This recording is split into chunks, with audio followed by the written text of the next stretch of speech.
The Bluetooth call was breaking again. Candace Benton's voice sliced through static like a whip. "Richard, don't give me excuses. If Cortec pulls out, that's a $1.5 billion deal down the drain. And your career with it. Do you understand me?" Her tone dripped with irritation, every word sharp enough to draw blood. The morning traffic glided around her black Mercedes, sunlight bouncing off skyscraper glass like mirrors of her ambition. In the driver's seat, David Rashid adjusted the mirror slightly. Calm, composed, eyes trained on the road. He didn't speak unless spoken to. 3 years of habit had taught him that much. But today was different. Something on the car's digital dashboard caught his eye. A blinking red notification. Cortec server synchronization detected. That shouldn't be happening. He hesitated, voice low but steady. "Ma'am, sorry to interrupt, but one of the Cortec systems might be pulling live data. It looks like—" Candace turned her head sharply toward him.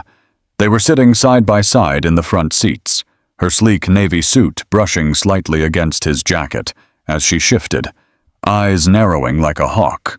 "I'm sorry. Did I ask you for your analysis, David?" He froze, keeping one hand on the steering wheel, the other resting lightly near the console. "I just thought—" "Don't!" she snapped, leaning back against the seat. "Don't think. Drive." Her laugh was sharp and cold. "Let me guess," she continued, voice dripping with sarcasm. "You watched a YouTube video on cybersecurity and suddenly you're an expert?" David's jaw tightened. "No, ma'am, but I've seen this kind of data signature before." "Oh, wonderful," she said with mock delight. "My driver sees data signatures. Should I have you brief the board too?" The air inside the car grew heavy. The sound of engines and the hum of the air conditioner filled the silence that followed, the kind of silence that hurts to sit in. Candace turned back to her call. "Richard, I don't care how you fix it. Just move the files before compliance slows us down." David's eyes flicked to the dashboard again, the red light now flashing faster. His instinct screamed that she was making a mistake, a fatal one. But after that humiliation, there was nothing more he could say. He simply drove on. And in that quiet moment, something broke. Not between them, but in the invisible space where warning meets arrogance. Candace rested her elbow on the door, staring out through the windshield. "God, everyone wants to be important these days," she muttered. "Even drivers." David said nothing, but in his silence, there was more dignity than all her titles combined. She had no idea that the man she'd just belittled once designed the very encryption systems she was now carelessly breaching. And in less than 24 hours, her empire would collapse exactly the way he tried to warn her. Welcome back to Powder Room Tales. If you're new here, hit subscribe and join our growing family. Tell me in the comments, what city are you watching from? Washington, New York, London. Wherever you are, may peace and favor follow you today. Your support means the world to us. It helps more people see and share in these amazing stories. Now let's dive into today's story. Candace's phone buzzed again. Another call, another crisis. Delay it? Absolutely not, she barked. We've waited 3 years for this. If Cortec hesitates now, we'll look desperate. Her assistant's voice cracked through the speaker. "Ma'am, IT says there's unusual traffic between—" "Tell it to focus on uptime, not rumors," Candace interrupted. David's grip tightened slightly on the steering wheel. The irony wasn't lost on him. The rumor she ignored might be the fire already burning under her feet. As the car glided toward Benton Tower, Candace glanced sideways at him again. Not through a mirror this time, but directly. The tension between them was thick enough to touch. "You've been with me 3 years, David. Ever thought of saying something useful?" He looked at her calmly. "I did," he said softly. "Yesterday. And just now." For a split second she blinked, not out of guilt, but disbelief that her driver dared to answer her. "Careful," she murmured, smirking. "Confidence looks better on executives." David turned his eyes back to the road. "So does wisdom." Candace rolled her eyes, picking up her tablet. "Drive faster." He did, quietly. But he also knew something she didn't. Arrogance has a speed limit, and hers was about to crash through it. Ever silence someone who tried to help you? Candace did. And it'll cost her everything. Don't scroll away without subscribing, because tomorrow's pride might be today's warning you ignored. Benton Tower rose into the morning sky like a mirror of its founder's ego. All glass, all angles, all perfection. The company name gleamed across 40 stories of corporate ambition. Benton Technologies, innovating the future. Inside, the energy was electric. Assistants rushed with tablets, analysts huddled around glowing dashboards, and executives whispered about the core tech merger like it was a royal wedding. At the heart of it all stood Candace Benton, her presence sharp enough to slice through noise. Her heels clicked across the marble floor, echoing authority. She didn't walk. She arrived. "Good morning, Ms. Benton," her assistant Lydia greeted nervously. "We've had 3 calls from Cortec this morning. Their board wants—" "Want," Candace interrupted, "is not my concern. Tell them Benton doesn't wait. They do." Lydia nodded quickly, scribbling notes. "Yes, ma'am. Also, IT flagged something overnight." Candace waved a manicured hand dismissively. "If it's another one of those server paranoia alerts, tell them to fix it, not report it." The assistant hesitated. "They said there was an unusual external sync." "Lydia," Candace said with a small smile that didn't reach her eyes. "I don't need problems. I need performance." That smile, polished, practiced, was the same one that had carried her from a broke Stanford graduate to the youngest CEO on the NASDAQ index. But behind it was something brittle, the exhaustion of fighting to stay untouchable. From the lobby below, David Rashid watched through the tall glass windows as Candace's image flashed briefly across the lobby TV. Benton Technologies CEO Candace Benton set to finalize historic $1.5 billion merger with Cortec Global. Her smile on screen was flawless, but David knew better. He pulled out his phone again. The red alert from the previous day had disappeared, replaced by a blank sync log.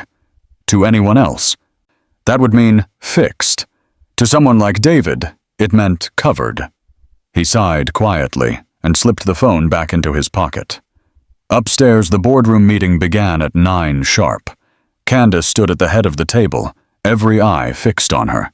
To the executives, she wasn't just a CEO, she was the company. "Let's get started," she said. "By tomorrow morning, Cortec's partnership will double our valuation. This merger is not optional, it's survival." Her CFO, Martin Gray, cleared his throat. "Candace, before we proceed, our audit team noticed some discrepancies in the server transfer records. There's an unusual data packet size from Cortec's end. It might be a mirror." Candace raised her hand. "Martin, are we really going to panic over a file size?" He frowned. "It's not about panic, it's about caution. And caution," she said, "is the graveyard of progress." Laughter rippled lightly around the table. Martin leaned back, defeated. Candace smiled, not from joy, but from the small satisfaction of control. It was the same smile she used in every negotiation, sharp, certain, dangerous. But then her tablet buzzed. She glanced at it, a message from it flashing across the screen. "Unverified data exchange detected. Core server mirror, pending manual review." Candace locked the screen instantly, annoyed. She couldn't afford distractions today. "Everything fine?" Martin asked. "Perfect," she lied, sliding the tablet aside. By noon, the press release was ready. Reporters were gathering downstairs for interviews. Candace's PR chief entered, holding a folder. "Ma'am, we should finalize your public statement." Cortex legal team wants both CEOs photographed signing the agreement together. Candace adjusted her jacket. Make sure my seat is higher. The team laughed. She wasn't joking. As they exited the conference room, Lydia whispered, Ms. Benton, it's asking again about that server anomaly. They say it could compromise. Candace stopped walking. Her voice dropped, calm but cold. Lydia, if they can't solve a system bug without panicking, replace them. Yes, ma'am. Down in the parking bay, David leaned against the Mercedes, scrolling through an encrypted network monitor on his old laptop. He wasn't supposed to have access, but years of experience left him knowing all the right back doors. He frowned. The Cortex IP was still active, not pulling anymore, but listening, like a parasite waiting for its next meal. David closed the laptop, exhaling slowly. He'd done everything short of shouting. The next time she'd listen would be too late. Sometimes the higher you climb, the quieter the warnings sound. Candace believes she's untouchable, but pride always ignores the echo before the fall. Don't miss the next act, because the silence before impact is always the loudest. The first crack didn't come with noise. It came with silence. The kind of silence that means something vital has stopped working. At 9:16 a.m., Benton Technologies' main internal server room flickered once and went dark. No alarms, no smoke, just a blinking cursor on every engineer's screen, waiting for commands that wouldn't come. In the control room, an IT analyst frowned. That's strange, he murmured. The Cortex link is still active. Another technician replied nervously. It's supposed to be idle until final authorization. The analyst's stomach turned cold. Then why is it writing data? Upstairs, Candace Benton stood in front of a wall of cameras, rehearsing for the press. Her makeup was perfect, her tone polished, the portrait of control. History doesn't wait for the hesitant, she told her PR team. That's the message. Strength, certainty, progress. A notification blinked across her tablet screen. Security alert. Unauthorized transfer detected. Core server path. Candace's jaw clenched. She turned the screen face down. Let's focus, she told her team. No distractions. This is the biggest day of our company's life. Downstairs in the parking lot, David Rashid sat in the front seat of the Mercedes, laptop balanced on his knees. Lines of code streamed across his screen, each one a silent scream for help. He had logged into Benton's public access mirror. Something was terribly wrong. The server wasn't just syncing, it was duplicating. Files were being mirrored into a hidden node, a ghost address routed through Singapore, exactly as he'd feared. He muttered under his breath, "They're inside the system." He tried calling Candace, straight to voicemail. He texted instead, "David, ma'am, I think Cortex pulling your proprietary code live. Check your transfer permissions." No reply. By 10:30 a.m., the cracks spread like fractures in glass. On the 20th floor, engineers whispered nervously. Server access just jumped by 200%. Who's authorizing these transfers? Nobody on our end. Candace swept past them, clutching her coffee, her heels clicking like gunfire. "Everyone calm down," she said, voice dripping with authority. "You're reading phantom signals. It's routine latency before the merger." The lead engineer swallowed. "Ma'am, with respect, we're not—" "Enough," she snapped. "Do your job, not mine." Her words echoed longer than she meant them to. Martin Gray, her CFO, intercepted her in the hallway. "Candace, we have to talk. Cortex just filed a preliminary intellectual property notice in Seoul, the exact model of our AI core." Candace stopped mid-stride. "That's impossible." "Is it?" Martin said quietly. "They knew everything, even the internal project name." Her throat tightened. "No, that's a coincidence. It's not." His voice softened. "You told them too much, Candace. You rushed the transfer." She looked away. "We'll handle it." "How?" he asked. "By ignoring it?" Candace forced a smile, a fragile, trembling imitation of her old one. "Exactly," she said. "By ignoring it until it stops mattering." By noon, it mattered. The media wires broke the story first. CoreTech announces revolutionary AI framework, Aurora, months ahead of schedule. Benton Technologies' stock plunged 12% in 40 minutes. Phones rang non-stop. Emails poured in. Board members demanded answers. Candace sat frozen behind her desk, watching her empire unravel line by line. Lydia burst into her office, pale. "Ms. Benton, CoreTech's announcement video just aired. It's our interface. Word for word." Candace's heart thudded once, hard. "Play it."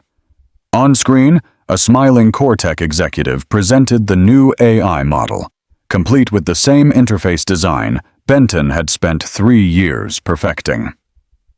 The same code structure, the same tagline. It wasn't stolen ideas. It was stolen identity. Candace's hands trembled as she turned away from the screen. "How did they—" Martin appeared in the doorway. "They didn't hack us. They used your transfer key." Her breath caught. "My key?" "Yes, the one you forced compliance to skip." The room tilted. Her chest felt heavy. For the first time, Candace Benton, the woman who never blinked in the face of failure, felt small. She picked up her phone and dialed David. He answered immediately. "David," she whispered, "you were right." "I know," he said quietly. "What do I do?" There was a pause, then gently, "Listen." She didn't respond. She couldn't. For the first time in her career, silence wasn't control. It was consequence. It always begins with one ignored warning. Candace thought she was protecting her pride, but pride doesn't protect. It destroys. Don't scroll away, because the next act will show just how fast arrogance turns to collapse. The next morning came with the quiet of disaster. The city was still waking up when the headlines hit. CoreTech claims ownership of Benton Technologies' AI systems. Merger cancelled. Benton stocks plunge 47% in 6 hours. Investors demand CEO's resignation. Candace Benton stared at her reflection in the mirrored walls of the elevator. Her flawless posture, her tailored suit, all the armor she'd ever needed, now felt like paper. The higher the elevator climbed, the louder her phone vibrated. Dozens of missed calls, lawyers, board members, reporters. Her hand trembled slightly as she reached for the silent button. For once, she didn't want to hear her name. When the elevator doors opened onto the executive floor, chaos swallowed her whole. Phones were ringing, voices overlapping, screens flashing red alerts. Employees who had once stood when she entered now avoided her eyes. Her CFO, Martin Gray, met her at the door of the boardroom. His face was pale, jaw clenched. "They're pulling out, Candace," he said. "All of them." She blinked. "Who?" "CoreTech, investors, the press, everyone." CoreTech filed an injunction with the Trade Commission this morning, claiming we breached contract terms by transferring proprietary data. Her stomach twisted. "They used our code, Martin." "I know," he said softly, "but they made it look like you gave it to them." Candace's throat tightened. "This isn't happening." He looked at her, pity mixing with anger. "It is. And the worst part? They're winning because you gave them the weapon." Candace stumbled backward slightly, steadying herself on the glass table. Her voice cracked. "I was trying to move quickly." "Sometimes fast is the slowest way to fail," Martin said. "You didn't listen. Not to me. Not to it. Not even to—" He stopped himself. "Not even to who?" she demanded. Martin exhaled. "Your driver." Her chest tightened at the word. "David." Down in the parking garage, David stood beside the Mercedes, laptop open again, scrolling through a flood of data. The breach was everywhere now. Public. Irreversible. He'd seen plenty of collapses in his career, but this one stung differently. He typed a line of code into his system. It wasn't for work, just a habit. Old reflexes from a life where he'd mattered. Then his phone rang. Candace. He stared at the screen for a moment before answering. David speaking. Her voice was barely a whisper. They're saying I authorized the breach. You did, he said gently. But I didn't mean to. I know. For a long moment, neither spoke. Then Candace said the words she'd never said to anyone before. I need your help. David closed the laptop slowly. Are you sure you're ready to listen? I am, she said. Please. He didn't say another word, just grabbed his jacket and headed upstairs. The boardroom was full when David walked in. Executives turned, confused. Who's this? Someone muttered. Candace straightened her shoulders, her voice regaining a trace of its authority. This is David Rashid. He's been with me 3 years. One of the senior partners scoffed. Your driver? Yes, she said firmly. My driver. The room erupted in whispers, but Candace ignored them. David walked to the front of the room, set his laptop on the table, and connected it to the projector. He didn't make speeches. He didn't ask for permission. He simply typed. Within seconds, the boardroom lights dimmed, replaced by the glow of a map filled with red threads, live traces of the stolen data. These are your mirrored server points, David said. Every time you transferred a prototype file, Cortex Relay Server cloned it in real time. They didn't hack you. They waited for you to open the door. The room fell silent. Martin leaned forward. Can you prove it? David nodded once. I already did. He pulled up a file labeled Access Signature, S-Min-O, Core Tech Systems. The digital signature appeared on screen. Irrefutable evidence. Candace's breath caught. The proof was there. Her mistake. Their theft. His redemption. The boardroom stayed quiet for a long time. Then slowly, Candace spoke. Everyone out, she said softly. Except David. The room emptied. She turned to him, tears brimming but unshed. I should have listened. Yes, he said. But now you can act. She nodded. Then help me save what's left. He met her eyes.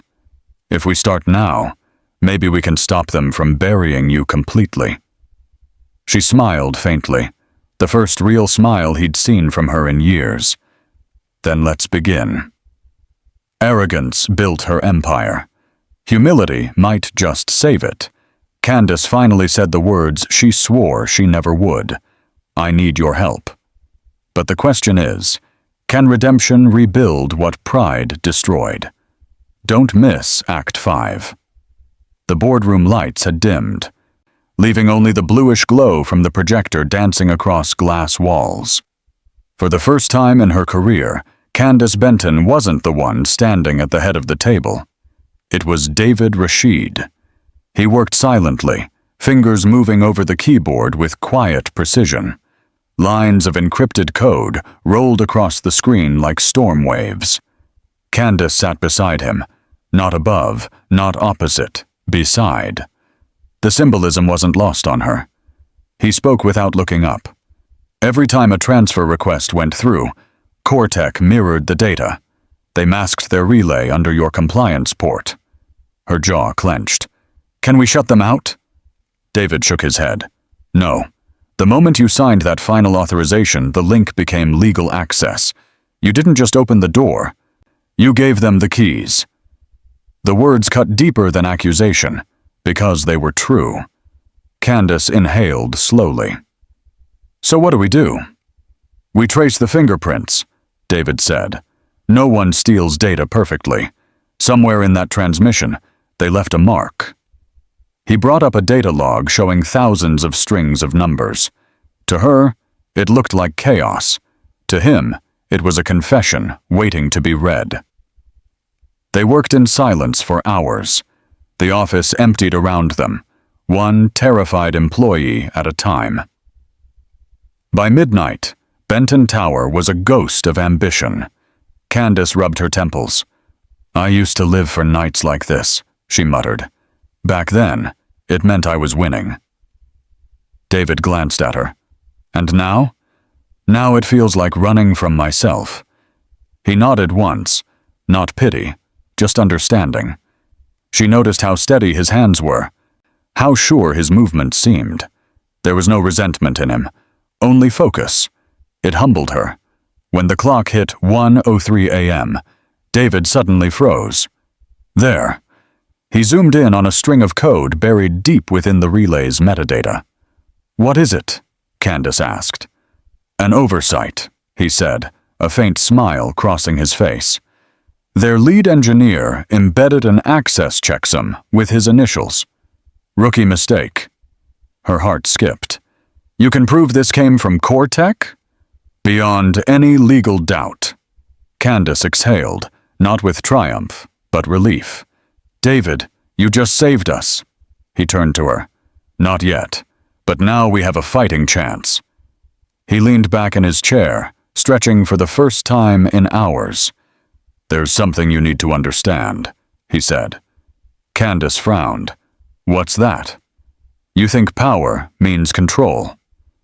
But power's useless if you can't listen." She blinked. "Are you lecturing me now?" He gave a small, almost amused smile. "No, I'm telling you the truth you keep avoiding." For once she didn't argue. She stood and crossed to the floor-to-ceiling windows. The city stretched below, a sea of light and motion. Once it had looked like proof of her dominance. Now, it looked like reflection. "Do you ever wonder why people stop speaking up?" she asked quietly. David closed his laptop. "Because people like me get tired of being unheard." That line hung in the air. Candace turned toward him. "And you still stayed." He met her eyes. "Because I believed in the work, even when I didn't believe in you." That stung, but not unfairly. She took a deep breath. "You were right about everything." "I wasn't looking to be right," he said. "I just didn't want to watch you lose something you built." Candace's voice softened. "Then don't let me lose it now." By 2 a.m., the strategy was set. David would extract the relay evidence from Cortec's network and prepare a full report for the Federal Trade Commission. Candace would call an emergency board meeting in the morning, not to demand control, but to surrender it temporarily to the one person who could save them. She looked at David, exhaustion mixing with gratitude. "Why are you helping me after how I treated you?" He paused before answering. "Because leadership isn't about how you start," he said. "It's about how you change." Candace nodded slowly. For the first time, the word leader didn't sound like something she automatically owned. As they left the boardroom, the first traces of dawn broke through the horizon. The light reflected off the glass walls, not as a mirror, but as a clean slate. Pride built walls. Humility built bridges. Candace's fall taught her the difference. But redemption is never free. It must be earned. Don't miss Act 6, where the war for truth begins. The next morning, the world outside Benton Tower was still gray, the sun hidden behind the fog of crisis. But inside, a storm was already brewing. The executive boardroom was filled to capacity. Investors, lawyers, advisors, and department heads, all waiting with the same question burning behind their eyes. Who was going to save Benton Technologies? And who was going to take the fall? Candace walked in, chin high, but heart trembling beneath the surface. The conversations halted instantly. Every eye turned toward her. She wasn't the unshakable woman they once admired. She was something new, quieter, more deliberate. Behind her came David Rashid, dressed in a simple navy suit. No badge, no entourage, just calm confidence. The whispers started immediately. Is that her driver? What's he doing here? She's losing it. Candace heard every word but didn't flinch. She stood at the head of the table. Before we begin, she said, you should know that the only reason this company still has a pulse is because of the man standing behind me. The room went still. This is David Rashid, she continued. He's the reason we have proof that Cortex merger was a setup. He traced their breach. He can show you everything. The CFO, Martin Gray, leaned forward, cautious but curious. Mr. Rashid, with respect, this is a high-level security matter. What's your background? David met his gaze evenly. Former cybersecurity analyst, 8 years at Stratacore Systems. I designed international defense encryptions before they cut my division. The head of legal frowned. You're telling us a former government-level tech specialist has been driving our CEO for 3 years? David's lips curved slightly. Sometimes the world parks talent in unexpected places. The room went quiet again. Candace gestured to the screen. Show them, David. He stepped forward, connecting his laptop to the projector. Instantly, cascading lines of code filled the wall-sized screen, flowing like digital rain. David's voice was calm and precise. This, he said, is the mirror relay Cortex installed during the initial data sharing phase. It wasn't visible in standard reports because they disguised it under the compliance verification protocol. He switched slides. Every time a file transferred from Benton to Cortex, their system cloned it in real time. The trail ends here. He pointed to a digital signature marked in red, with Sangmin Oh, Cortex lead engineer. A murmur spread around the room. Martin leaned closer. Can this be authenticated? Already is, David said. I've packaged everything for the Trade Commission, complete with timestamps and proof of unauthorized duplication. One of the senior board members, Elaine Porter, crossed her arms. That's convenient. And what's your stake in this, Mr. Rashid? A promotion? Candace turned toward her sharply. He doesn't need one. He already has my trust, something I can't say for everyone in this room. The jab landed hard. Elaine's jaw tightened. David raised a hand gently. It's all right, he said. Skepticism is fair, but truth doesn't care who delivers it. He pressed another key, and a final line of code appeared. Cortex Public Server Access, revealing their hidden IP route. They didn't just steal our data, he said quietly. They used our trust to do it. The silence that followed was thick.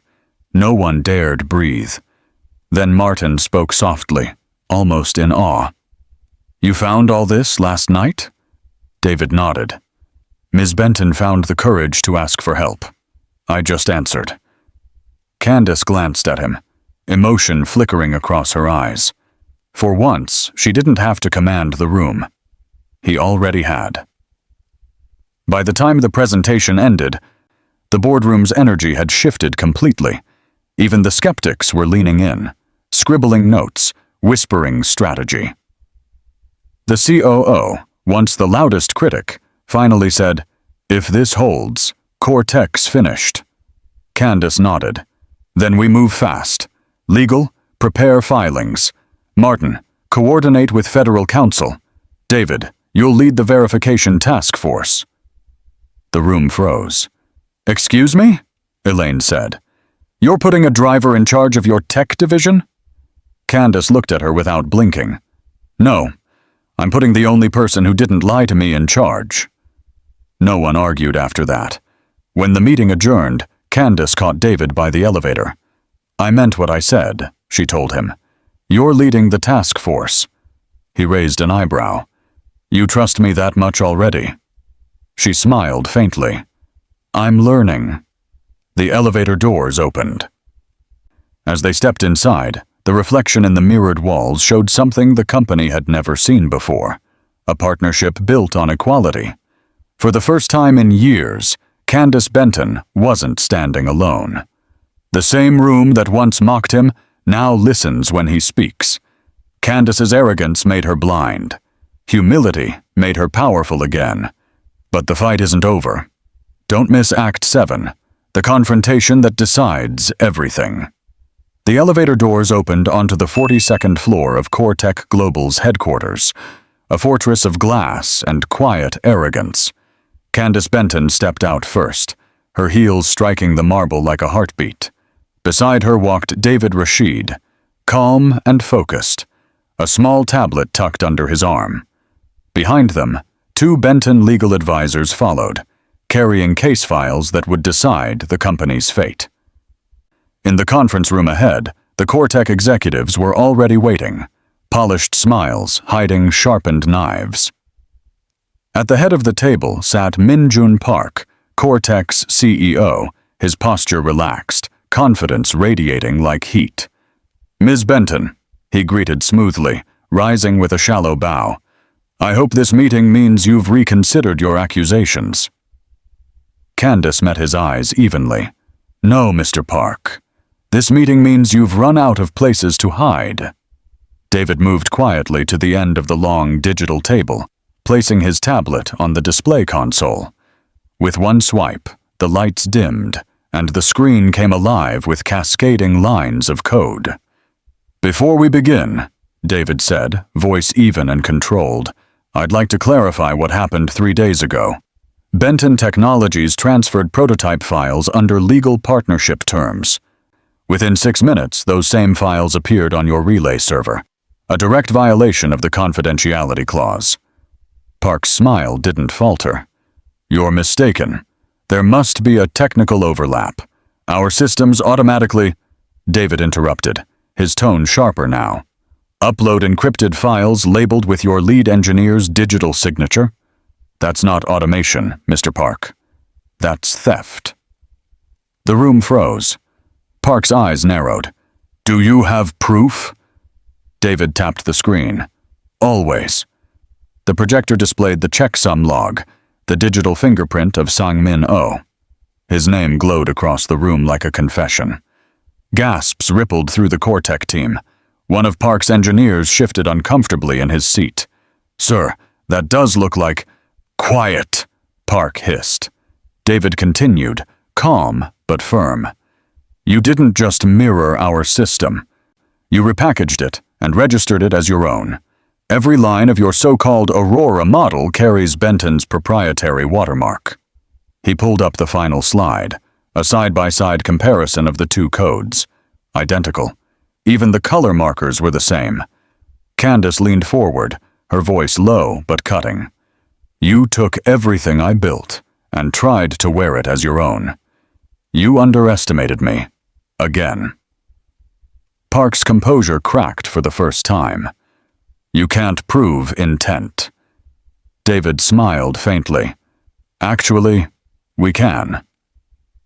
He played an audio file, extracted metadata logs revealing a recorded team meeting. Park's own voice echoed through the speakers. "Use their architecture. We'll release it first and crush them before they notice." The silence that followed was electric. CoreTech's legal counsel turned pale. Candace folded her hands. "Do you have anything to add, Mr. Park?" Park stood abruptly, trying to regain control. "You'll regret this." "No," she interrupted, standing as well. "You will." She turned to her lawyers. "File the injunction." David closed his tablet. "By the time we walk out of this room, your systems will already be flagged for federal investigation." Park's face drained of color. Candace smiled faintly, not smugly, but with quiet vindication. "Consider this, the end of your empire's borrowed brilliance." They walked out together, the doors closing behind them like a verdict. For a moment, neither spoke. The adrenaline was too loud, the victory too fresh. As they stepped into the elevator, Candace turned to David. You just took down a billion-dollar corporation." He shook his head. "We exposed one." She smiled.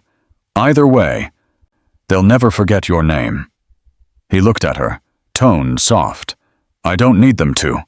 I just needed you to remember it." The elevator descended in silence, but this time it wasn't tension. It was peace. By the afternoon, the news broke. CoreTech executives under investigation for corporate theft.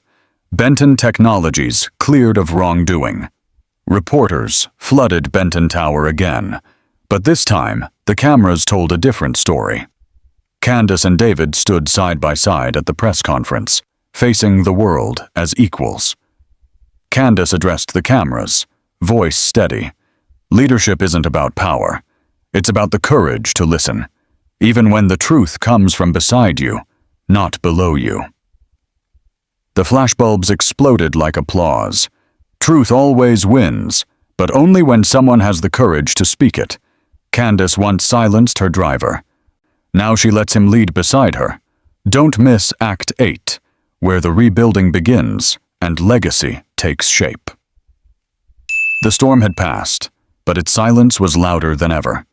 It had been 3 weeks since the CoreTech scandal broke. Their CEO had resigned in disgrace. Lawsuits had been filed. Benton Technologies had been vindicated, but not unscarred. The company had survived the fall. But Candace Benton was no longer the woman who built it. The first morning back after the verdict, she stood before the glass windows of her office, the same office where she once ignored every warning. Now she stared out at the city, seeing it differently, not as something to conquer, but as something fragile, alive. The door opened softly behind her. David Rashid stepped in, holding a file. "The legal team finalized the injunction orders," he said. "CoreTech's assets are frozen. Their board wants to settle privately." Candace turned, smiling faintly. "Good. Let them crawl." He chuckled quietly. "I thought we were done with arrogance." Her smile widened. "I said crawl. I didn't say celebrate." For a moment they shared the smallest hint of humor, something that had been impossible weeks ago. David placed the folder on her desk. "You should also know the Trade Commission praised your transparency. That statement you made about listening to your team, it's gone viral." Candace arched a brow. "Viral? As in good or bad?" "Good," he said. "They called it a masterclass in leadership humility." She laughed softly. "That's new. Humility and Candace Benton in the same sentence." Later that day, she gathered her executive staff in the main auditorium. It was her first time addressing them since the collapse. Hundreds of faces filled the room, faces that once feared her. When she stepped up to the podium, she didn't bring notes. She didn't bring that trademark edge either, just honesty. "I used to believe leadership was about control," she began, "about being the loudest voice in the room. But this last month taught me something I should have known all along. Power without empathy is just noise." The room stayed silent, eyes locked on her. "I silenced the wrong people. I ignored the right ones. And I learned that sometimes the person you overlook is the one who saves you." She paused, glancing toward the side of the stage where David stood, watching quietly. "Which is why today," she continued, "we're building something new." A projector screen flickered to life behind her, displaying a new company initiative, the Rashid Initiative, discovering hidden talent in plain sight. Gasps and whispers rippled through the crowd. "This program," she said, "is designed to find skilled individuals who've been overlooked by the system, people who drive our cars, clean our buildings, and pour our coffee, yet carry brilliance the world never sees. We will find them, train them, and bring them into the light." Applause erupted across the room. David's head bowed slightly, humbled. When the crowd quieted, Candace's voice softened. "I mocked the man this program is named after. I ignored his warning, and I nearly lost everything because of it. But that same man stood by me when everyone else walked away. Her throat tightened. That's what leadership is. Not perfection, but the courage to admit you were wrong. The applause returned, louder this time, not out of respect for power, but for growth. That evening, David found her back in her office, staring at the new plaque on her wall. The Rashid Initiative, founded in honor of second chances. He smiled. You didn't have to name it after me. She turned. I did. Why? Because your name reminds me what this company should always stand for. Humility, intelligence, and grace. David looked at her quietly, emotion flickering in his eyes. You really changed, he said softly. Candace nodded. I had to. They stood there for a moment. No titles, no walls, no power games. Just two people bound by what they'd learned the hard way. Candace looked back out at the skyline. You ever think about that day in the car? David laughed under his breath. Every time I get behind the wheel. She smiled. Next time you do, remember this. It wasn't a drive. It was a detour. A detour? He asked. She met his eyes. Yeah, the one that got us both exactly where we needed to be. She mocked him once, now she honors his name. True power isn't in wealth. It's in how you rebuild after you've been broken. Don't miss Act 9, where legacy replaces ego, and the story finds its peace. 6 months later, Benton Technologies no longer looked like the empire that almost died. Gone were the walls of fear, the whispers of hierarchy, the tension that once shadowed every hallway. Now, laughter floated between cubicles. Ideas were exchanged freely. Mistakes were discussed, not punished. And in the center of it all stood Candace Benton, no longer a queen behind glass, but a leader among people.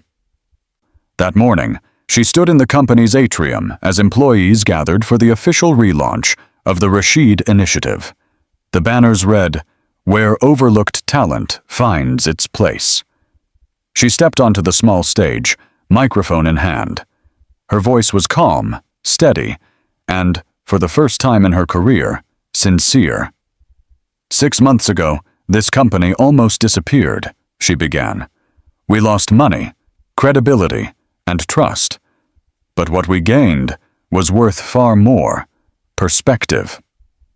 The room grew still. I used to think power was about being heard, she continued. Now I know it's about listening. To the quiet voices, the small ideas, the unseen hands that hold everything together. Her gaze shifted toward the front row, where David Rashid stood among the new recruits, some in suits, others in blue-collar uniforms. He smiled faintly as she said, "This program exists because one man refused to give up, even when I refused to listen." Applause filled the hall, but she raised a hand gently to quiet them. Today, every Benton Technologies employee, no matter your title, has a seat at this table, because wisdom doesn't always wear a name tag that says executive. Sometimes it wears a uniform that says driver. The crowd erupted again, and for once Candace didn't fight the tears that rose in her eyes. After the ceremony, she walked through the glass hallway overlooking the city. The skyline shimmered with the soft gold of early evening. Footsteps approached behind her. "Good speech," David said quietly. She turned and smiled. "You think so?" "I think you finally meant every word." She chuckled softly. "You always had to get the last line, didn't you?" "Only when I'm right." They stood side by side, watching the city below. "You know," Candace said, "sometimes I still think about that day in the car. How sure I was. How blind." David's expression softened. "The day you mocked me?" She winced slightly. "Yeah, that one." He smiled faintly. "We all have our worst moments. Some of us just get to drive away from them." Candace laughed, the sound soft but genuine. And some of us get to rebuild from them. They walked toward the rooftop terrace, her favorite place to think. The air was cool, carrying the scent of rain and redemption. The city stretched endlessly before them, glowing in orange and blue twilight. Candace leaned on the railing. "Do you ever wonder why we met?" David looked out at the horizon. "I used to think it was coincidence. Now I think it was correction." She turned to him, curiosity in her eyes. "Correction?" "Yeah," he said simply. "You needed to learn to listen. I needed to learn to speak up."